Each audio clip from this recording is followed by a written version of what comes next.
Et la France ne se remet toujours pas de l'assassinat d'un prêtre catholique de 86 ans, alors que celui-ci célébrait la messe dans une église normande mardi par deux hommes ayant fait allégeance au groupe État islamique.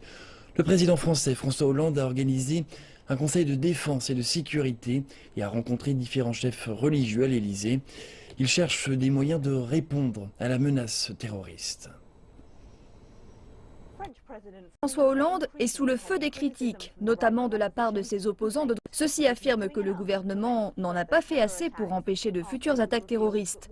Il a en effet été révélé que l'un des assassins de mardi était en liberté conditionnelle et était équipé d'un bracelet électronique.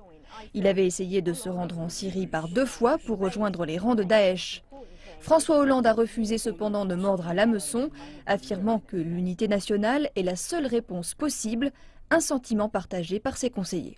Écoutez, moi je suis un peu sevré des polémiques quotidiennes, réitérées, constantes, engagées par un certain nombre de responsables de l'opposition. Et je pense que toute notre énergie, c'est l'état d'esprit dans lequel le président de la République et le Premier ministre souhaitent que nous travaillons, doit être entièrement concentrée sur la lutte antiterroriste. Suite au Conseil de sécurité, le ministre de l'Intérieur a annoncé le déploiement de 2500 membres des forces de sécurité supplémentaires à travers tout le pays.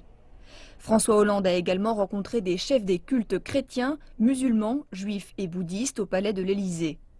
Ceux-ci ont mis en garde contre ceux qui tenteraient de dresser les religions les unes contre les autres. Ils ont aussi appelé au renforcement de la sécurité près des lieux de culte.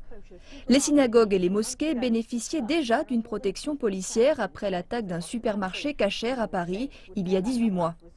Mais il y a plus de 50 000 églises en France et l'État ne peut pas se permettre de toutes les protéger. D'autre part, la police de Gérone, dans le nord de l'Espagne, a arrêté deux frères, des Marocains qui faisaient une collecte d'argent pour financer Daesh. La justice affirme que c'est la première preuve concrète d'un financement venu d'Espagne pour les candidats au djihad prêts à partir en Irak ou en Syrie.